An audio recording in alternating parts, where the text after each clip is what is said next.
Welcome to Unbound, the podcast with Beth Curry, author, storyteller, and survivor.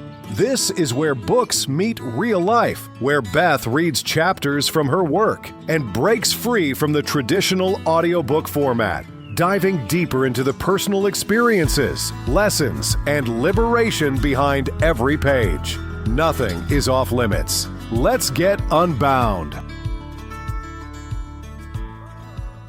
Hey everybody, welcome back to Unbound, Season 2, The Weight of Truth. I'm Beth, and we're getting close to the end of this. This particular episode is where I tell you the truth about what happens after the transformation. Yet another part that nobody prepares you for. This is chapter 15 in the book called The Daily Battle.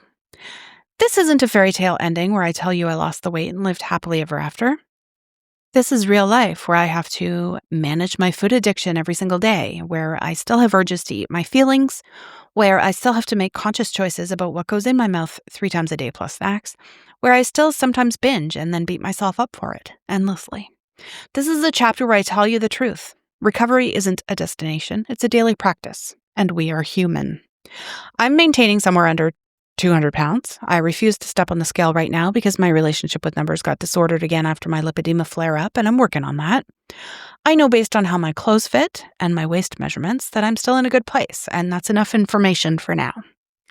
But staying in this good place, that requires daily vigilance, daily choices, daily remissions to myself about who I am and who I'm committed to being.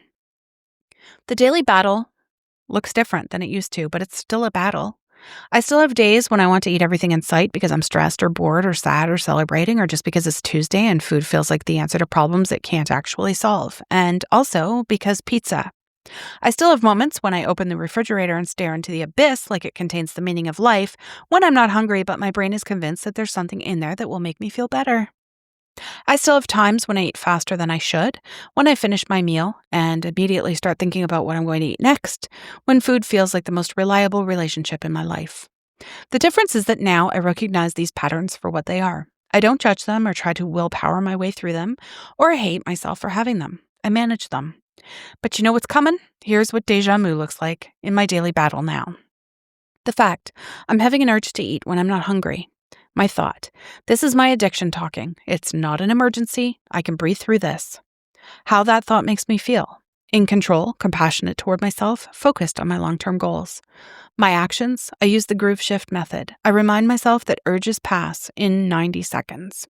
I distract myself with something else or address whatever emotional need I'm trying to feed with food. The result, I don't eat when I'm not hungry. I maintain my weight loss and I prove to myself again that I am in charge of my choices. But some days the old groove shift trick doesn't work perfectly. Some days I eat the thing anyway. Some days I make choices that don't align with my long-term goals. Some days I act like the person I used to be instead of the person I'm committed to being. And you know what I learned to do on those days? I practice what I learned from my masterclass. Learn and move on. I ask myself, what can I learn from this situation the next time? Maybe I need to eat more protein earlier in the day. Maybe I need to address my stress differently. Maybe I need to have different foods available in my house. Maybe I need to go to bed earlier so I'm not tired and making poor decisions. Then I move on. I don't make it mean anything about my character or my worth or my ability to maintain my transformation. I don't use it as evidence that I'm broken or destined to regain all the weight. I don't let one off-plan meal become an off-plan day, become an off-plan week, become an off-plan life. I treat it like what it is, information about what I need to do differently next time. And I don't think about it again in a negative or destructive way. The daily battle also includes managing the mental chatter that comes with maintaining a significant weight loss. There's a part of my brain that's always waiting for me to fail, always looking for evidence that this is too good to be true, always whispering that I'm going to regain all the weight back and end up back where I started. The voice gets louder during times of stress, during hormonal changes, during periods when the scale fluctuates or my clothes feel tighter. It tries to convince me that I'm fooling myself, that this transformation isn't permanent, that I should just give up now and save myself the disappointment later. I've learned to recognize this voice as the part of me that's terrified of hope. The part that would rather stay small and safe than risk trying and failing. The part that thinks protecting me from disappointment is more important than protecting me from regret. I don't argue with this voice anymore. I don't try to convince it that it's wrong. I just acknowledge it and make my choices anyway. Thanks for trying to protect me, but I'm going to keep taking care of my body regardless of what you think might happen. The daily battle includes practical things too. I still have to plan my meals. I still have to buy groceries that support my goals instead of sabotaging them. I still have to move my body regularly, even when I don't feel like it. I still have to get enough sleep, manage my stress, and make time for activities that fill me up emotionally so I'm not trying to fill that void with food. All of this requires energy, mental energy, physical energy, emotional energy. Some days I have plenty. Some days I'm running on fumes. Some days I do everything right and it feels effortless. Some days I'm fighting for every good choice I make. The daily battle means accepting that this is my life now, not just the transformation part, the maintenance part, the part where I have to keep being the person who makes healthy choices, keeps food in perspective, and manages an addiction that never fully goes away. But here's what I've learned about the daily battle. It gets easier, not because the urges disappear or the challenges go away, but because you get stronger. You build the muscle of making good choices. You prove to yourself over and over that you can handle difficult emotions without eating them. You create new neural pathways to make healthy choices more automatic. The daily battle becomes less like fighting a war and more like maintaining a garden. You still have to show up every day. You still have to pull weeds and water plants and pay attention to what's growing. But it becomes a practice of care instead of a struggle for survival. I'm not telling you this to discourage you. I'm telling you this to prepare you.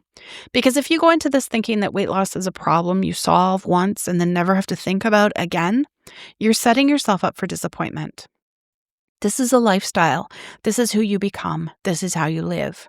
And honestly, it's a pretty fucking good life. It's a life where I feel strong and capable and proud of my body. It's a life where I can run upstairs without getting winded, where I can shop in regular stores, where I can go to the doctor without dreading the weigh-in. I still won't look though, and that's okay. It's a life where I've proven to myself that I can do hard things, that I can change things I thought were permanent, that I can become someone I never thought I could be. The daily battle is the price of admission to that life, and it's worth it. Every single day it's worth it.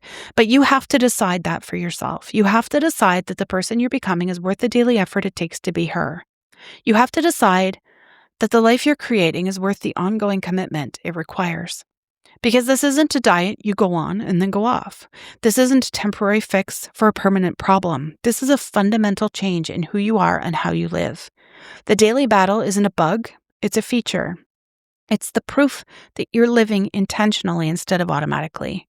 It's evidence that you're choosing growth over comfort, health over convenience, your future self over your present impulses. Every day you show up for the battle, you win. Not because you're perfect, but because you're present.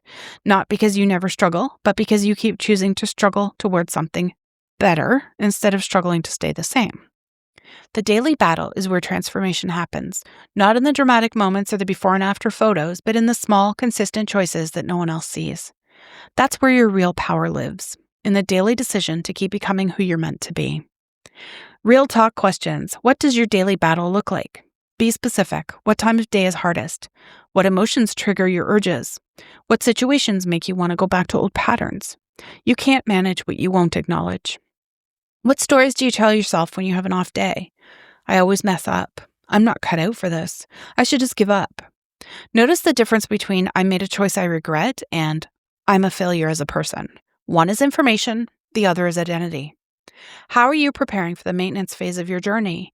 Most people focus all their energy on losing weight and none on keeping it off. What skills are you building now that will serve you when the initial motivation fades? Daily Battle Toolkit. Create your arsenal for the ongoing fight. Morning weapons. Plan your food for the day. Set an intention for how you want to feel in your body today. Remind yourself why this matters to you. Midday reinforcements. Check in with your hunger levels. Notice your energy and mood. Adjust your evening plan if needed. Evening defense. Reflect on what went well and what you learned. Prepare for tomorrow's challenges. Practice gratitude for your body and your progress. Emergency responses for tough moments. Use the groove shift method for urges. Call someone who supports your goals. Remove yourself from triggering situations. Remember that this feeling will pass. The learn and move on practice. The next time you make a choice you regret, step 1, learn. Ask yourself, what can I learn from this situation for next time? Was I too hungry when I made the choice? Was I stressed and using food to cope? Did I not have better options available? Was I in a triggering environment? Step 2, move on. Choose these thoughts. That was information, not failure. I'm learning what works for my body. One choice doesn't define my entire journey. I can make a different choice at the next meal. Step 3, take action. Do one thing immediately that lines with your goals. Drink water, go for a walk, plan your next healthy meal, or practice the groove shift method. Maintenance mindset training. Practice thinking like someone who maintains their transformation. Instead of, I'm on a diet, say, this is how I eat now. Instead of, I can't wait to be done with this, say, I'm building lifelong habits. Instead of, I messed up, say, I'm learning what works. Instead of, this is so hard, say, I'm getting stronger every day. Instead of, I hope I can keep this up, say, I'm committed to this lifestyle. Pick one of these mindset shifts and practice it for a week. Notice how changing your thoughts changes your actions. Daily victory log.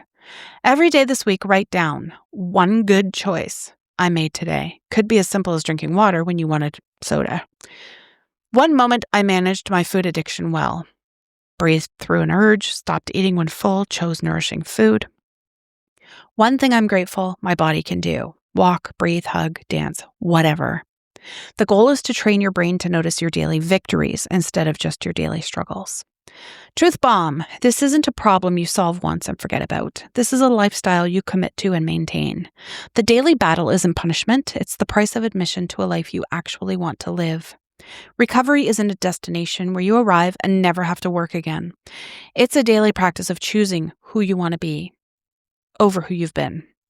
Some days will be easy, some days will be hard. All days will require you to show up and make choices that align with the person you're becoming. That's not a flaw in the system. That's the system working exactly as it should. Every day you choose growth over comfort, health over convenience, your future self over your present impulses. That's a victory. The daily battle is where your real power lives. Not in perfect days, but in persistent days. Not in never falling down, but in always getting back up. Keep fighting, keep choosing, and keep becoming. The person you're meant to be is worth the daily effort it takes to be her. If you want to discuss these episodes with anybody else, join the Facebook group. I'll be there too. The link is in the show notes. All my content is free and always will be. If you want to support the production costs, I've got a coffee account at ko-fi.com/unbound podcast where you can contribute. You can also purchase the manuscripts. This particular season, a lot of things on here don't really translate well onto podcast. And look better on paper, but I don't traditionally publish books right now. So that's also an option.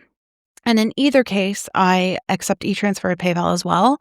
That saves you potential fees and it saves me definite fees. So feel free to reach out for details or just check the support info in the show notes. Don't forget, you're not broken. You're capable of more than you know. And the daily battle is worth fighting for. Thanks for being here, and I will see you in the next episode. Thanks for listening to Unbound with Beth Curry. Join the conversation in the Facebook group or visit author.bethcurry.com. Want to support the show? Head to ko-fi.com/unbound podcast. Until next time, stay unbound.